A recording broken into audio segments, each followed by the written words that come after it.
பிரியமானவர்களே, நீதிமொழிகள் புஸ்தகத்தில் 17ஆம் அதிகாரத்தில் 9ஆம் வசனத்தின்படியாய் வாசிக்கிறோம்.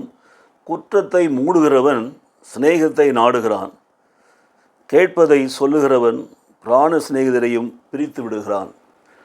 இந்த நீதிமொழிகள் மூலமாக நாம் அநேக பாடங்களை கற்றுக்கொண்டு வருகிறோம். மிகவும் சிறப்பாக அதிகாலையில் ஆண்டவர் இயேசு நிகழ்ச்சியில் நாம் தொடர்ந்து நீதிமொழிகளிலிருந்து அநேக காரியங்களை கற்றுக்கொண்டு வருகிறோம். கர்த்தருடைய ஆலோசனைகளை கேட்கிறோம். இன்றைக்கும் தேவன் நமக்கு கொடுக்குற ஆலோசனை மிக மேன்மையான ஒரு ஆலோசனை. பாருங்கள், குற்றத்தை மூடுகிறவன் சிநேகத்தை நாடுகிறான். ஸோ இன்றைக்கு நிறைய காரியங்களை பார்க்குறோம். அநேகருடைய வாழ்க்கையில் சில தவறான காரியங்கள் செய்வதை பார்க்குறோம். அவர்கிட்ட சொல்லுகிற பொழுது அவர்கள் அதை தவறு என்று ஏற்றுக்கொள்ள தயாராக இல்லை. அப்போது திரும்ப திரும்ப அதை செய்கிறார்கள். பாருங்கள், அப்போ நம்ம என்ன செய்வோம்? அவருடைய குற்றங்களை பரிசுத்தப்படுத்த முயற்சி செய்வோம். மற்றவர்களுக்கு சொன்னாலும் திருந்துவாங்கன்னு நினைப்போம். ஆனால் வேதம் தெளிவாய் சொல்கிறது பாருங்கள், அப்படிப்பட்ட குற்றங்களை நாம் பிரசித்தப்படுத்தி கொண்டிருக்கவே கூடாது. ஏனென்றால் அப்படி நாம் செய்கிற பொழுது நாம் சிநேகத்தை இழந்து விடுகிறோம், நண்பர்களை இழந்து விடுகிறோம், உறவுகளை இழந்து விடுகிறோம் என்பது மிக பெரிதான ஒரு உண்மை. இதுதான் நீதிமொழிகளில் வேதமே கற்றுக் கொடுக்கிறது.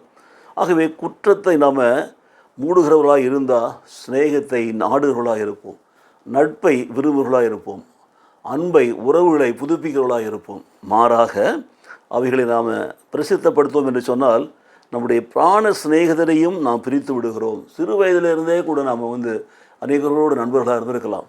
சிறு வயதிலிருந்தே படிக்கிற பள்ளிக்கூடத்தில் சாதாரணமாக எல்கேஜி அல்லது யூகேஜி அல்லது ஃபஸ்ட் ஸ்டாண்டர்ட் படிக்கிற காலத்திலேருந்து நம்முடைய நண்பர்கள் நிறைய பேர் இருப்பாங்க. ஆனால் அப்படிப்பட்டவருடைய வாழ்க்கையில் சில குற்றங்களை நாம் பார்க்கிற பொழுது அதை நாம் மூடி மறைக்காமல் அதை நாம் சொல்லுகிறவர்களாக இருந்தோம் என்று சொன்னால், அப்போது யாரோ ஒருத்தர் சொன்னால் கூட போகிறவங்க, கேட்டிங்களா அவர் இப்படி செஞ்சுட்டார் அப்படின்னு சொல்லும்போது கூட அந்த கேட்டதை நாம் சொல்லக்கூடாது. அப்போது நாமே அப்படி காண்கிற குற்றங்களையும் சொல்லக்கூடாது, கேட்கிற குற்றங்களையும் சொல்லக்கூடாது. மாறாக பிராண சிநேகிதர் கூட எழுந்து விடாதபடிக்கு நாம் மிகவும் ஜாக்கிரதையாக குற்றங்களை மூடுவோம். ஆனால் அப்படிப்பட்ட மக்களுக்காக நாம் ஜெபிப்போம். அதுதான் ஆண்டவர் சொல்கிறார் பாருங்கள். அவர்களுக்காக நாம் ஜெபிக்க வேண்டியது நம்ம கடமையாக இருக்கிறது பாருங்கள். சமீபத்தில் கூட ஒரு சகோதரனை அழைத்து நான் சொன்ன சில காரியங்கள், இதெல்லாம் தவறு என்று சொல்கிற போது இல்லையே அப்படிலாம் ஒன்றும் தெரியலேன்னு சொல்கிறார். அப்போது அவருடைய வாழ்க்கையில் அது குற்றம் என்று அறிந்து செய்கிறார்களோ அல்லது குற்றம் என்று அறியாமல் செய்கிறார்களோ நமக்கு தெரியாது. ஆனால் அது குற்றம் என்பது வேதத்தின் அடிப்படையில் நாம் பார்க்கும்போது குற்றம்.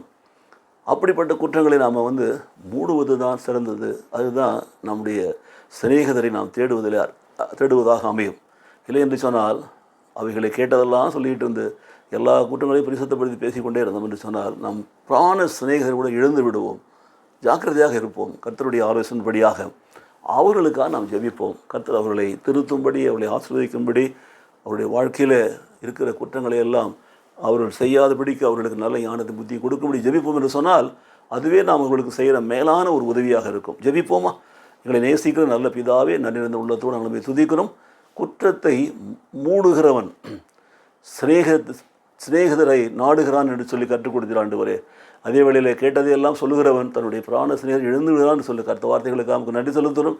எங்கள் வாழ்க்கையில் கூட இந்த வேத வார்த்தையின்படி நாங்கள் நடக்க ஆண்டவரே, நாங்கள் பிற குற்றங்களை பாராட்டாமல், அவைகளை பிரசித்தப்படுத்தாமல், அவைகளை குறித்து நாங்கள் பேசாமல் ஆண்டவரே, அதற்காக அவர்களுக்காக நாம் ஜெபிக்கிற பிள்ளைகளை எங்களை நடத்தும். மாத்திரமல்ல, மற்றவருடைய குறைகளையும் குற்றங்களையும் நாங்கள் கேட்கிற பொழுது கேட்டதை அப்படியே நாங்கள் சொல்லாதபடி கர்த்தரிடத்தில் சொல்லி கர்த்தர் அவைகளை திருத்தும்படியாக ஜெபிக்கிற பிள்ளைகளை எங்களை மாற்றும்படி நாங்கள் ஜெபிக்கிறோம், ஒப்புக் கொடுக்கிறோம். இயேசு கிறிஸ்து நாமத்திலே பிதாவே, ஆமென், ஆமென்.